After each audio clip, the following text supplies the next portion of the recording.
Welcome to NFL Daily, where we feel like we are awakening from a deep slumber. I'm Gregg Rosenthal here in Tokyo for one show, and so excited to see the smiling face of Jourdan Rodrigue, still with the Athletic. Congratulations. All the way across the Pacific Ocean. Welcome, Jourdan. Thank you so much, Greg. Oh my gosh, it's great to see you. I feel like in football time, it's been years since I've seen you. Like, you look the same, you sound the same. Your backdrop is shockingly amazing, you know? Yes, anyone who wants to check us out on YouTube, you'll have to see the horrible fake backdrop that I have because I can't show you this room here in Tokyo. So, yeah, it does feel like a while, although if you've been listening to NFL Daily, we've had plenty of content in your feed. Thank you to everyone who argued with me about the top 25 players of the last 25 years, but especially thank you to everyone who helped. That was really fun to do, and we're excited to get back to our regular schedule. And this week is still a little different. We're going to do some news today, Jourdan, and it feels like it's been a while, but really it's just been 2.5 weeks or so. Yeah. We'll catch everyone up on the news, and then on Friday, I'm excited for a show that you're going to do with one of the longest tenured player in the NFL, J.J. Jansen, a special teamer, long snapper with the Panthers, where you're going to talk about training camp myths. That's on Friday. And then on Monday, NFL Daily gets the daily back in the title, and we just start rolling where we are right now in terms of teams reporting. The Chargers are reporting today, Wednesday. 6 teams, rookies reported on Tuesday. The Lions are reporting over the weekend, and then the vast majority of the NFL reports to training camp next Tuesday. So that is what has coming up, Jourdan. What has happened while I've been just hanging out in Tokyo. We'll get to at some point. It's been fun to see Andrew Siciliano and Maurice Jones-Drew over here. It's been weirdly NFL related, but why don't we just jump into the news, and life will probably pop up as we're talking. And the Jets gave us a little news. Little Sauce Gardner, Garrett Wilson back-to-back the last couple of days. Let's start with Sauce Gardner, because that came down on Tuesday in the States. I'm already over here on Wednesday. And a year longer than Derek Stingley's contract, but similar in terms of the average per year. He is now signed, Sauce Gardner, through 2030. Your thoughts, and we can kind of combine, Gardner and Wilson as we get into the nitty gritty of it. Yeah, it felt just like paperwork that one of these was going to happen right after the other. I remember we talked on one of our beloved See You Next Tuesday shows about how there was just this really good aura around the Jets this offseason, these really good vibes, Aaron Glenn being such a huge part of that, but Darren Moogie also quietly, and I think very much behind the scenes, kind of going to work in a very operational procedural mode where they had these guys not only show up to OTAs, which felt like the signal that these deals were going to get done. It felt like a show of good faith for everybody. But it also just has felt like the culmination of a really positive and like functional offseason by the New York Jets. You got to go show it on the grass, but getting their stars re-signed, extended. This is only the third first round. These are the second and third first round draft picks in a very long time that this team has extended, which says a lot about the core talent that they're retaining and trying to rebuild here to make a really strong team. Yeah, I think we're going Moogie over Moogie with Darren. Moogie? Yeah. Moogie. I kind of like Moogie. Speaking of which, that is my go-to pen. If anyone knows the Muji, brand over here. Oh yeah, in Japan. I stole one from you actually. The 0.5 little clicker. That's the number one pen in the game. I definitely made a trip and bought some notebooks for the 2025 season and some pens. I'm very excited. You wouldn't be you if that was not a part of your itinerary while in Tokyo. No, it's mostly shopping here, shopping and eating, and a little sports, little baseball, a little sumo. That was amazing. Look, there was no guarantee to me that the new regime would come in here and immediately get these deals done. That's actually pretty rare that like a new coach and a new GM come in and the first thing they do is recognize like the great young talent of the old regime. And so I think it speaks to what you said, that it's a really healthy situation. And I think Gardner in particular, it's some faith from the new staff, because the metrics would say, like in coverage last year, he gave up some big plays. He was certainly attacked as a run defender. Maybe doesn't, bring that part of his game as strong as some other young cornerbacks. And yet they looked at the overall package and they were not too worried about it. And they even gave him that little carrot. Like if Stingley's going to make $30 million a year, you're going to make 30 with $100,000 on top of that. I know. I love that. I love that as a little flourish, that like maybe buys half of the group dinner when you go out to dinner to celebrate this contract. I think this says so much about at least the intent. We have to obviously see the team and the new coaching staff put all of this together, but both of these moves together and like you said, retaining young talent, but also I go back and I know I'm repeating myself at this point. I go back to having all of these guys in the building together, not having like a rogue veteran, out for an undisclosed reason away from even OTAs or mini camp, having these guys being very open about their own intent to stay, to be, as Garrett Wilson said, a Jet for life. I just think that says so much about at least the intent of what they're trying to do with this culture. And obviously having two incredibly shining stars when Sauce Gardner is playing at his best in the mix helps with that.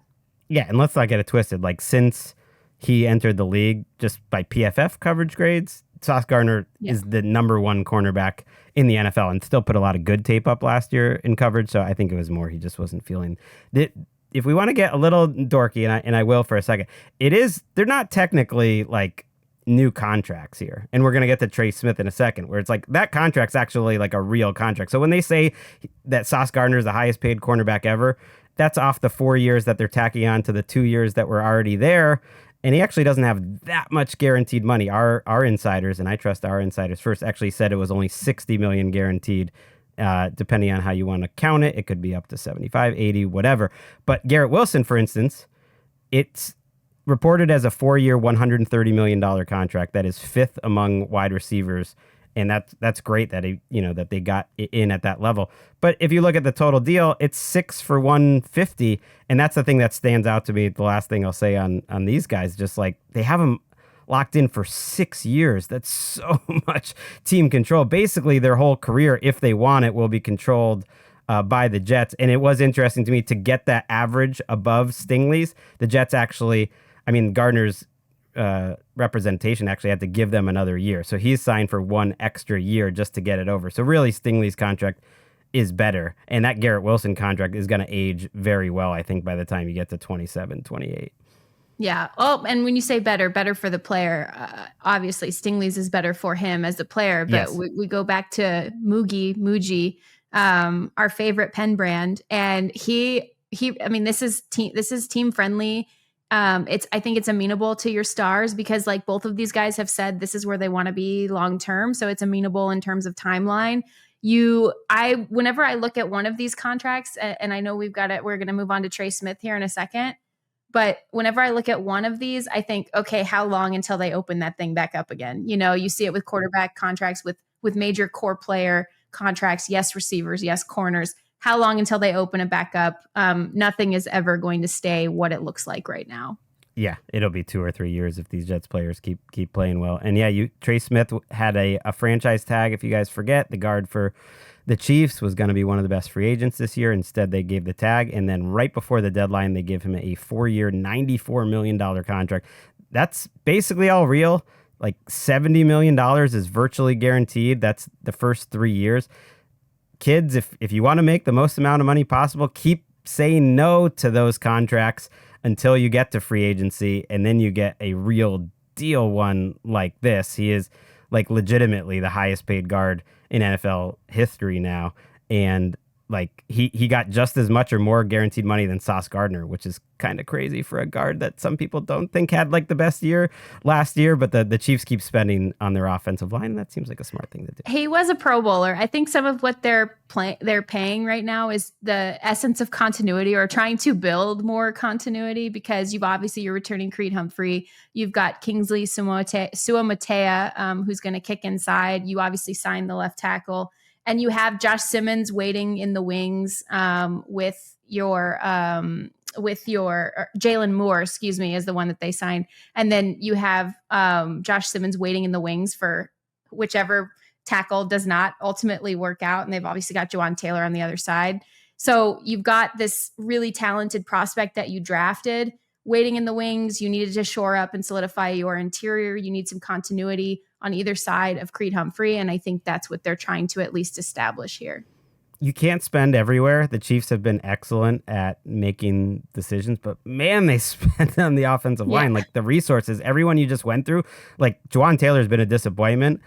He's making a lot of money. Jalen Moore could be a good bargain, but they're giving a lot of money to a guy that hasn't played that much. Creed Humphrey and Trey Smith are at the very top now of the pay cycle. And Sua Mateo. Right, the Sua Mateo was a draft capital, and Josh Simmons was a draft capital. So you can't spend anywhere. That's where they've decided to spend. So I don't want to hear anyone being like, "Oh, they don't, support Patrick Mahomes. The weapons aren't good enough." Well, there's a reason for that, and they are spending plenty on the weapons. Yes, they're throwing money and draft picks at the problem. Now, did they throw money at the right people? We will see. Creed Humphrey for sure, but we will definitely see over the course of the season if they threw money at actually the right people here. Saucy. Athletic threw money at the right person. Jourdan Rodrigue announced a big contract extension over the offseason. You're not doing the Rams anymore. Make the rundown, Greg? It's right here. We're talking. It's in the rundown. So you're now doing the whole league, which is going to be really cool. I'm looking forward to that. The worst news I saw over here, and it happened just a couple of days before I was hanging out at Sumo with our friend Andrew Siciliano, an employee for the Browns, was related to the Browns. It was Quinshon Judkins, their running back, who listeners might remember. It was taken in the second round, and he was arrested for misdemeanor domestic battery. And Tom Pelissero released the arrest report, and it was troubling. Judkins' accuser alleged that he punched her with a closed fist in the chin lip area, and the quick investigation did show that there was probable cause and bruising. And so we will basically just see what happens with Judkins, but the Browns have a recent history where they drafted a player who ran into a very similar problem, Mike Hall, right after the draft, and the NFL with that situation put him on the sidelines essentially for a little bit until they figured out what his suspension would be, and then he was suspended. So we will see on this one. Yeah, there's going to be a process with this, especially with so many details in this report being so readily available. So there's going to be a process that I would fully expect to be a quick decision from the league before the start of the season, because it has to be. I mean, there's public allegations, police reports, all of those things. You need to make a quick decision if you're the NFL. Yeah, and I know, for instance, like Rashee Rice had an off-season issue that's taken a long time to go through the process, but the NFL has shown it treats domestic violence cases differently and more quickly. Let's get to the news when I was over here that did break through for me. More like there was the one thing that I think Eric texted me about, and that was the trade, which is now a couple weeks old, but I do want to hit it because I feel like we should have that covered on NFL Daily before we move forward. We're going to clear the decks today, Jourdan, and that was the Dolphins Steelers trade. How about the Steelers getting Jalen Ramsey and Jonnu Smith and a 7th round pick for Minkah Fitzpatrick and a 5th round pick? This is what I was asking for. This is why me and Bill Barnwell did the 23 most intriguing potential trade candidates. We've now hit on a few more. I believe Minkah Fitzpatrick, by the way, was on that list. Certainly Jalen Ramsey was. And man, you just don't see trades like this. You're the Jalen Ramsey expert, but you can take this in any direction. What was your first reaction to this? Well, my first reaction was I can't wait to see if the contract stays the same, if any was absorbed, if he gets a little bit of a raise, because the reason why, for example, the Los Angeles Rams, who were in on conversations and were trying to see if this could be something that they would do, didn't do it, is because of the financials of the situation. Obviously, they have a lot of love for Jalen Ramsey, the person and the player. So this was spicy. I liked this. I like this a lot, because not only are you going to a team that very clearly is showing you that it's at least trying to be in win now mode. Aaron Rodgers finally joins the roster. trading for DK Metcalf, adding Jalen Ramsey. There's a TJ Watt question floating in the distance that we're going to get to. But other than that, this is very much a team that's trying to make its intentions clear for the postseason. And I like the fit in terms of the personality spiciness. Like, okay, what people don't remember is like Jalen Ramsey and DK Metcalf constantly beefed through in the NFC West when DK Metcalf was a Seahawk and Jalen Ramsey was a Ram. I'm pretty sure that even at times when, first of all, they started motioning DK away from Jalen whenever Jalen was in the sort of that power star slot position across from him. And you could literally see Jalen talking at him. Why are you scared? Why are you scared? Come back over here. And anytime he would make a play, Jalen would make a play against DK, he would like rock the baby.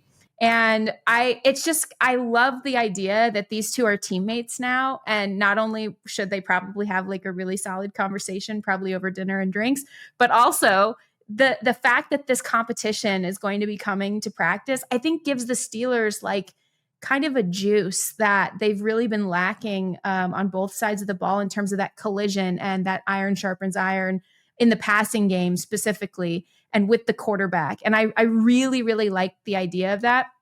And then Jonnu Smith is like Arthur Smith's guy, right? He's like his safety blanket. He always has been. He's been that way for years. You could tell, you know, he's had his eye on trying to reunite with him for a really long time. And so I would not be surprised to see him take on a role maybe that certain people on the outside are not expecting in this offense.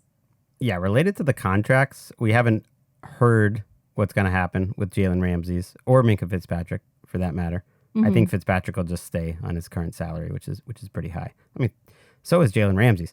I thought he was going to stay on his current, and whether or not he gets an extension or something obviously remains to be seen. But they've done deals. David Mulgeta and Jalen in the past have done deals where you're on the team for a year, then you do the extension. But he's kind of in like mercenary mode at this point of his career as well. And he's making a ton. And I want to get to the Jonnu part of it because I was like, why is Jonnu Smith in this trade? Like, Art what Smith. Are the Dolphins doing? I get it, but like the Dolphins didn't have to do it. I guess they felt like they had to get rid of Jalen Ramsey because Jalen Ramsey just didn't want to be there. He made it clear that he just didn't want to play there.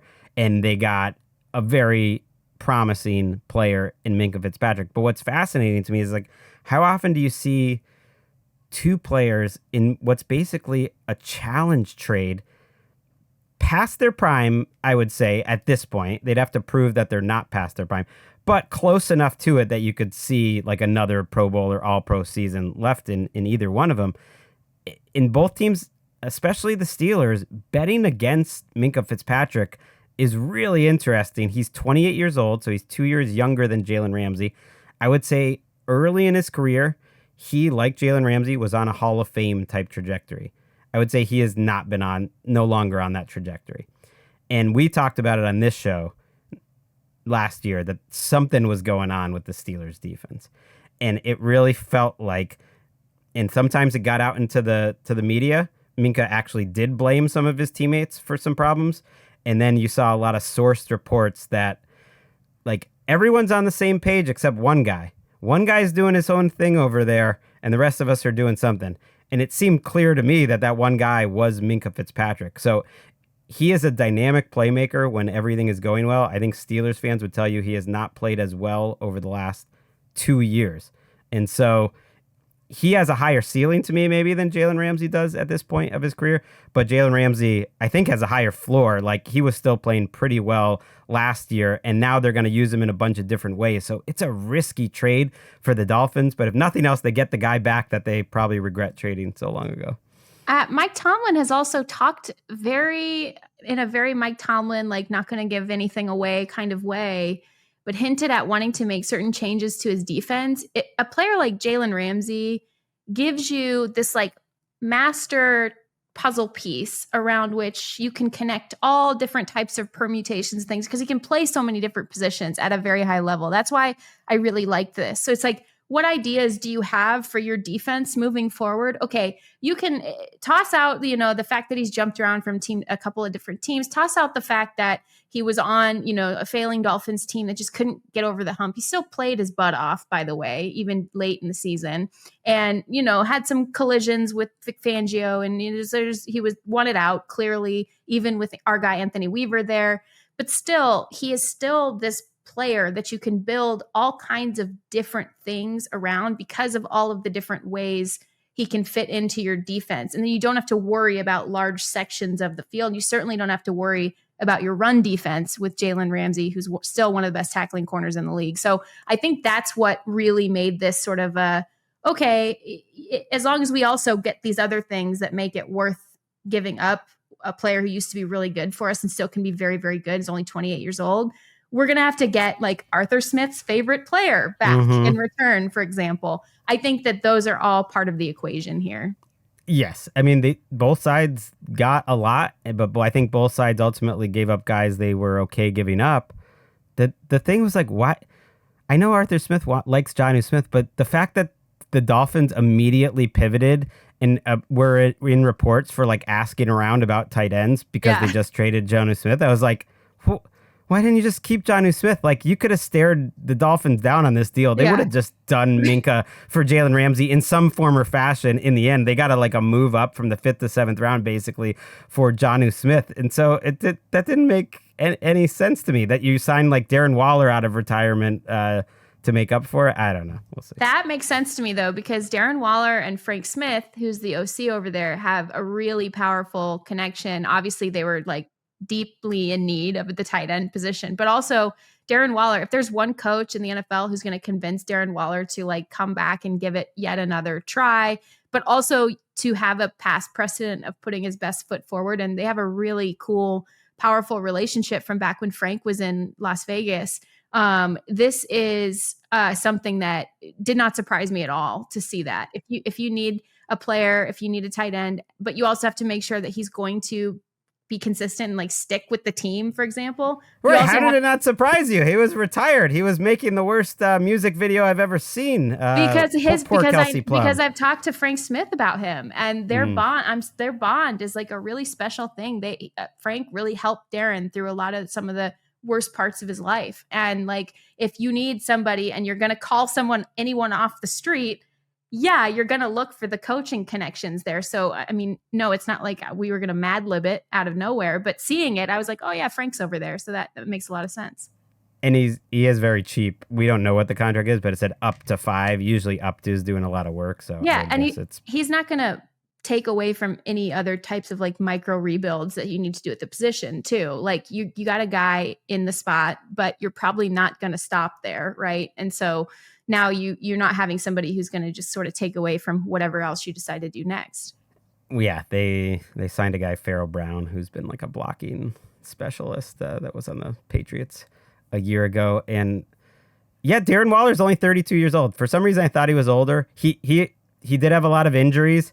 He is extremely athletic, and even with the Giants, like, produced some. So the Dolphins are funny because every Dolphins move in isolation always kind of makes sense to me, and a lot of them actually have worked out pretty well.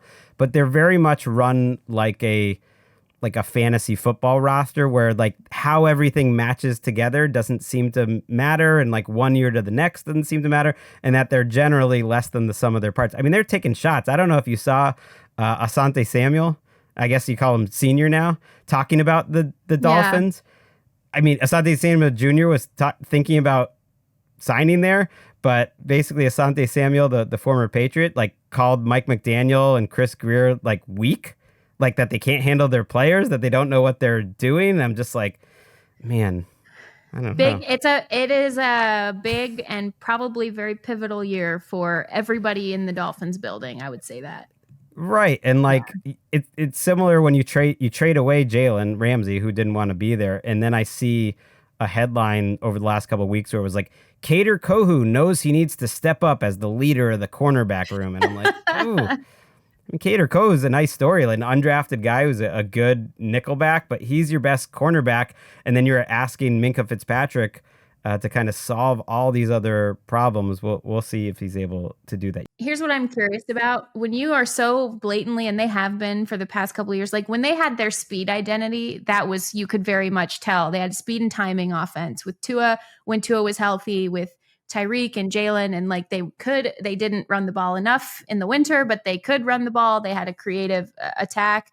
It's interesting when you see the deviation from that to now. It's like this mishmash of different thoughts, different models of team build, different strategies, and some of it's injuries with the quarterback, sure, but factoring that aside, it just doesn't feel like this is a coach and a front office that's on the same page with one another. Like it feels like each one of them has an idea of what they want the team to be, and they like are in separate offices, and like that's it. Like I'm not, that's not me reporting anything. It just, what it looks like on paper is like they just don't seem to be rowing in the same direction, you know? And ownership is doing some stuff over here. Like it's a lot. Who knows who he's had on his yacht, you know, like in terms of, you know, veteran players coming out of retirement.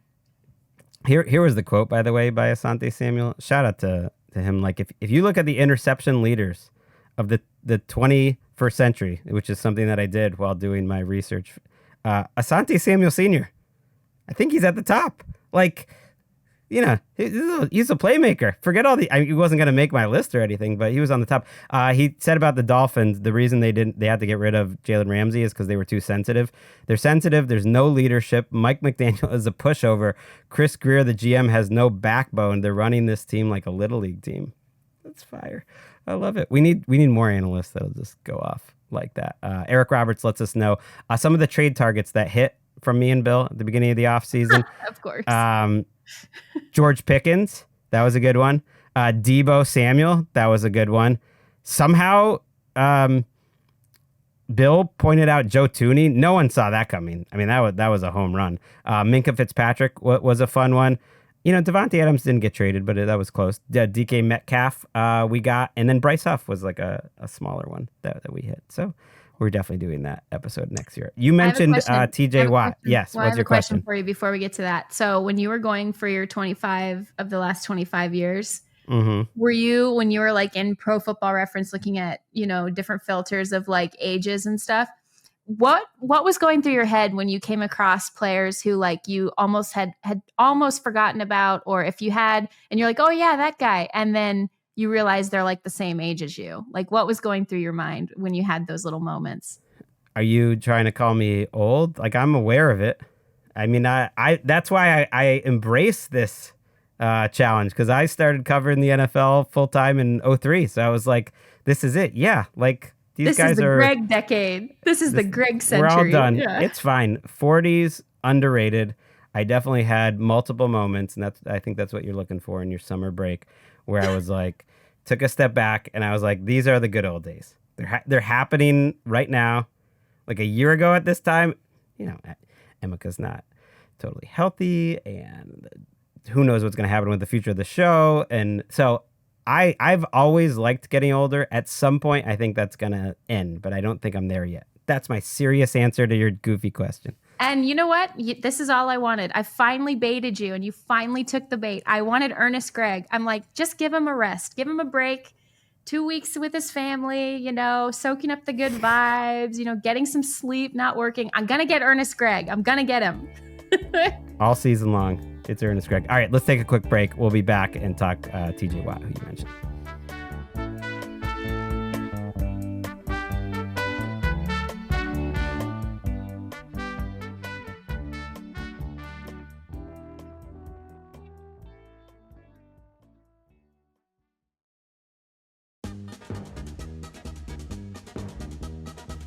Back on NFL Daily. Can't wait to get back to the west side of Los Angeles, where the weather's perfect. It's not like 95 degrees every day and humid like it is over here. I mean, it is the one downside of coming here every summer. I do love Tokyo, but it's like you're missing California at the very best time. But that is some high-class problems to be complaining about. Speaking of which, TJ Watt on the trade block, at least that's like the reporting. What did you make of, like, there's been back and forth over the last couple of weeks. The latest one being Mark Caboli, who covers them for Pat McAfee's show and has covered that team for decades at this point, and saying that the Steelers have been quietly gauging TJ Watt's trade value. Yeah, it just feels like a lot of posturing to me. I mean, if this drags into camp, also fine, because it's TJ Watt. And so why not give him some time off, some snaps off, delay the wear and tear into when you actually need him. I think I would be surprised kind of just watching him for as long as we have. And then that whole family, the competitiveness of that entire family. Like, yes, obviously get what you are owed if you're a player. I am always on team get what you are owed. But also, this team has made it clear with all of their offseason moves that they're operating on a 1-year mindset right now, right? And so I think that if you're TJ Watt and you're like, okay, if they're really as all in on actually making a run or trying to this year or breaking past this like middle ground that they've constantly been stuck in for so long, then okay, you can maybe rejoin camp when you are ready after some time of making a statement about, why you're not there, and really give it everything you've got to try to help this team get to the next level and hopefully the level after that. Because you have to look at this team now, everything they've done. You have to basically wipe out all of this multi-year conversation, even with the Metcalf stuff, the years left, you have to wipe all of it out. Because you're looking at a 1-year team build now. This is what it is. You've gone all in, quote unquote. First of all, trying to go for quarterbacks of high status and being interested in a possible Matthew Stafford situation, getting to Aaron Rodgers, thinking that he's got what it takes, got what's left in the tank to really try to go out, first of all, the right way for him, but then also to push this team, going after the superstar receiver, going after the superstar corner. I really think that you have to throw out everything about the 2026 onward of this roster and look at what they're doing right now, because clearly that's where they're going to operate. So you revisit the conversation, I think, if you're TJ Watt, you don't get what you want this year. And I don't think anybody needs to go be as dramatic as to go for the full trade. Now, if you go for a teardown after this season, sure, maybe then you get serious about trade conversations. But for now, I think it's all posturing. Right, because when Caboli says that they'd have to consider a second round pick eventually, he almost made it sound like one was on the table. Who knows? Would you? Because that second round pick is going to be the same in March as it is now. You don't get to use it in between. So that seems crazy to me. The downside for TJ Watt is he's coming off easily like the worst half of a season that he's ever had, where he did not look his best. I mean, he's a guy who made that top 25 players the last 25 years. Probably the most surprising to me that I ended up putting him on. But then when I looked at the resume, I had a hard time. Steelers fans, louder than any other fan base about any choice, got some coverage that Troy Polamalu did not make the list. And that was a tough omission. That was a tough omission. There were a lot of tough omissions. The one I actually regret the most was a guy you covered was Von Miller. That was the only one where I was like, If I had to do it again, I think I would find a way to somehow get Von Miller. But man, it was tough to take any of those guys off. Can I ask you about Bobby Wagner? What was your thought process with him as well? Yeah, he was in the top 40, certainly. Yeah. Man, when you look at 26 to 40, it's crazy. If you were just going off all pros, he's very close to right there. His very peak was special, but I think his very peak to me just wasn't as long as certainly the Kuechly or Ray Lewis, who made it as his position, and was too maybe similar to Fred Warner was probably the other one I even just thought a little bit about. But Wagner, because of his longevity, had to be considered. He was in the mix. Well, I loved the series. I was driving, listening to most of it throughout my my small travels through this break, and I loved it.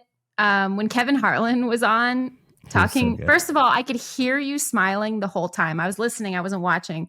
I could literally hear you grinning like an 8-year-old the entire time you're talking to him, and he was so nice, and it was so cool. He gave you so many compliments, subtly through the course of that interview. I don't know if you've listened to it back, but it's so great. And then him talking about Aaron Donald, for example, right? Just about the work ethic and the sustained excellence and the small details that most people don't see when they're thinking about greatness or legends and they're only looking at stats. I love that you guys considered so many of those extra details for every player, not just for him.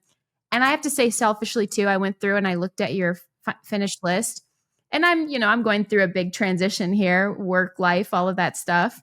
And I'm like, oh my God, I got to cover so many of these guys. Like I got to watch them practice every day. Like I got to watch them go to work and achieve these levels of greatness in this like maniacal disposition and way that it's very hard to explain to people who don't get to see it up close. And like every single one of those guys, like Julius Peppers, Luke Kuechly, Aaron Donald, like those guys, it was cool. Von Miller, like, I mean, you didn't have him on, but it was so cool to hear this conversation. And like, it made me feel very grateful, to be honest, that we're living in a time with this kind of excellence. And I know I sound like Kevin Harlan, which is also what I loved, that he was so grateful to like be experiencing all of it. It made me happy. The whole thing. I loved it. Well, we got Ernest Jourdan back in the house. I mean, I know. She's kind of always in the house. Here she is. I know. No. She never left. No, you've over indexed in like covering all-time greats. Like some of these teams did, like Panthers and Browns weirdly over-indexed considering they haven't won that much in these great players. I mentioned, you mentioned the Steelers, everything's about this year, and yet they are a team that like never makes any changes. Omar Khan, their GM, was signed through 2028 to an extension. Mike Tomlin's not going anywhere. Like stop talking about, unless for whatever reason he wanted to go somewhere else, but he's just shown no reason to think that's the case. Ryan Poles, the Bears GM, that was a little more curious, got an extension to match Ben Johnson's one through 2029. Normally I would say like these contracts don't mean that much, but because you can always just rip it up. But the Bears don't always have a history of ripping it up. I guess they have with coaches lately, less so with GM. So man, Ryan Poles through 29 and Omar Khan through 28. It's fine. Yeah, and I think the timing of that, I don't know. It feels like it's felt quietly like this. Ryan Poles went out and obviously got the quarterback that they think will be the next great star in Chicago. He went out and got the head coach that everybody else wanted for multiple coaching cycles. I think that's to his credit. There's also been, issues with personnel selection, especially up front with the last iteration of this offensive line. There's been issues with coaching and assistant coaching selection, maybe letting that previous regime have too much say over who their assistants were that they brought in. To me, this feels like a Ben Johnson statement almost. It's like, you're here with Ben Johnson as long as Ben Johnson wants to work with you. If Ben Johnson can in fact be the coach that they think he is, it's a very interesting dynamic, the way that these coaching and GM timelines constantly like ebb and flow across each other in terms of who is really in control and who has the power at any given moment. So them being aligned like this, we're going to see over the next couple of years. And I'm interested in that. Yeah, Ben Johnson's in control. Reminds me a little bit of the Les Snead, Sean McVay timeline with Matt Eberflus playing the role of Jeff Fisher in this situation. And yeah, it's on Poles to make it work with his coach, because the coach is the important guy. Now let's go to something Terry McLaurin said this week. He seems at this point likely to not be at training camp when it opens for the Commanders next week. Yeah, I've been pretty frustrated, I'm not going to lie. Everything that has transpired up until this point has just been disappointing and frustrating. I've wanted to continue my career here. I've created my life here. My wife and I have bought our first home here. So this has been somewhere where I've always wanted to be. That is courtesy of JP Finley at NBC there in Washington. So that's one that we'll probably be hearing a little more from, I think, in the next couple of weeks in terms of him maybe either holding in or something going on. We will see what happens with Terry McLaurin. So bad news in the NFC too, over the last couple of weeks, that Tristan Wirfs, the All-Pro, got surgery. That was a surprise. He was supposed to be back for the start of training camp, but his knee didn't respond as they expected, and he's probably going to miss the start of the season, according to Rick Stroud of the St. Petersburg Times. So he might actually miss the first 4 or 5 games of the season, all pro left tackle.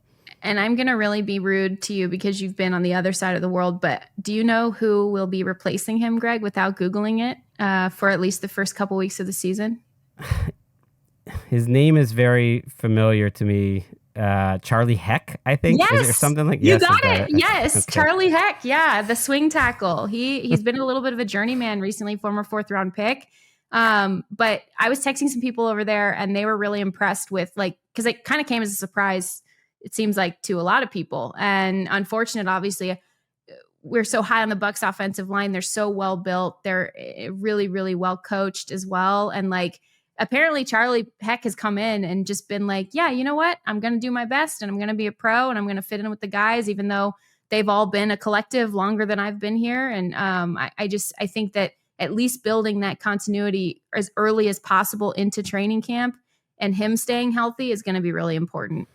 Yeah, they are a team that I think is built from the offensive line out. And Tristan Wirfs, if you're doing a draft of offensive linemen right now in the NFL and you have all the GMs involved in it, there's a pretty good chance I think Wirfs gets taken first overall the most amount of times. That he's that good, he's that valuable. So that's a big loss for them and what I'm expecting to be a great offensive season. But it's not like he's going to be out for the whole season. Huge blow to my Bucs believership. It's a month. I still believe. I think it'll be fine. But I am high on the Bucs this year.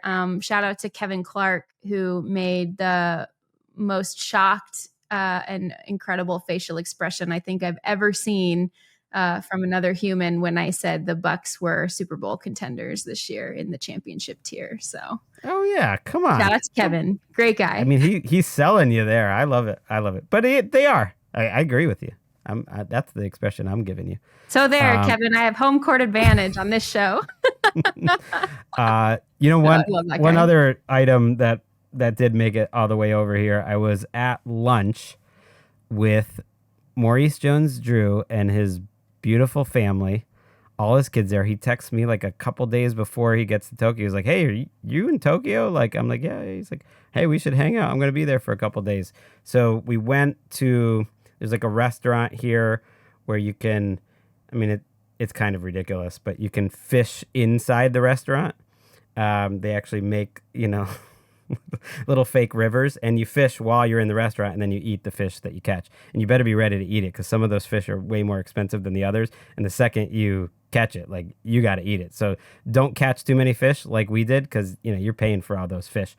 But he is the one that told me, Maurice, that Najee Harris was in a fireworks accident. And this was 4 or 5 days before it came out in the news. And I think that was a common thing in NFL circles because people talk to people. And I think there was initial word that it was maybe really bad. But at least according to our guy, Ian Rappaport, it's something that will not prevent him from starting the regular season, even if he misses the start of training camp. But it was a fireworks accident where he took an eye injury, which is just, oof. Oh, that's so scary to me. I don't do fireworks. I don't F with them. I don't like them. I think they're stupid. This is my hot take. They scare the crap out of my dog. They seriously injure people. They're often not worth it, in my opinion, to go and sit in traffic and then go sit in, amongst everybody else's conversation and cigarette smoke and go watch them. No, not for me. Not I. Hot take. I don't want to be anywhere near them. Now, if you're getting me without a tough parking situation and I can just, go down light sparkler action, and watch that with my, no, I'm saying, can I just watch it from afar on the beach and it was easy enough to do? I'm fine with it, but I'm with you. And it was on almost the 10-year to the day anniversary, I believe, of Jason Pierre-Paul's career changing when he had that fireworks accident that was only in my head recently because where he lost part of his finger and really sidetracked him for a minute before he rebounded because he's trying to make a comeback. I don't know. I happen to see that he's trying to make a comeback after being out of the league for a year. So good luck to him, but good luck to Najee Harris. Hopefully everything is okay there. And then just a couple little nugs that Juwan Jennings of the 49ers wants a contract. We're already seeing these pup reports like Mike Williams, for instance, of the Chargers, because they're starting camp today, Wednesday. He is now on the pup list, which you can be taken off from any time. It just means he's not healthy enough to start camp. And the Chargers also getting some notice that, their second round pick is not in camp yet, missed the entire week of their rookie kind of onboarding training camp because almost no rookies in the second round are signed. This is wild. Like 30 second round picks have not been signed, largely because the Texans gave a fully guaranteed contract to their pick, the number 34 overall pick. And now everyone behind them is kind of being pressured to maybe do that or come close to match that. And it reminded me a little bit of the Derek Stingley contract because that contract was so high by the Texans that it actually kind of forced the Jets to step up to the plate. So shout out to the Texans actually for treating their players fairly. I know. This is the opposite of the Shamar Stewart situation where you're worried about setting a bad precedent for all the players that come after you specifically in that building. In terms of how the team handles the guarantees. Well, this is the opposite. The Texans are like, yeah, sure, have all the guarantees. Now everyone else is like, hey, wait a minute. I kind of want that, Seems like it would probably be a good thing. It's not even, how much money is it even, the second round pick? I know, I'm saying it's a positive, it's a good thing. No, I agree with you. Yeah. I totally agree with you. Okay, it's $11.7 million for 4 years for the 34th player of the draft. Like, if for whatever reason he doesn't make it to like the 4th year, like you're paying like a situational pass rusher that much for 1 year. And this is the 34th pick in the draft. You can take that tiny little risk that your pick wasn't so great. You should believe in this guy. I mean, that's nothing. I think these second round picks should be guaranteed. Rookie contracts are low enough. Actually, they should all be guaranteed. How about that? There you go. Not a hot take. In fact, an incredibly fair take. Yeah. A fair take. This was fun. It is great connecting with you again, it's great Jourdan. To see you. It's nice to know you're alive. We will do it in person again. I'll bring out Ernest Gregg a little bit. We'll have Colleen in the studio. Hopefully, we got to tell her that next week. And we got to find her first. We have a big week of shows. We're going to be going to our first training camp, Cowboys training camp, later in the week. So that'll be really fun too. And before that, we're going to hear from you and JJ Jansen from the Panthers on all the training camp myths. So I can't wait for that. Can't wait to get on a plane.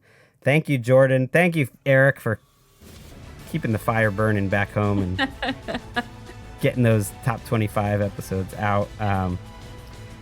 There's something sick in me because when I see like these Mike Williams was placed on the PUP list transaction types, like I know football is back and I feel better about myself.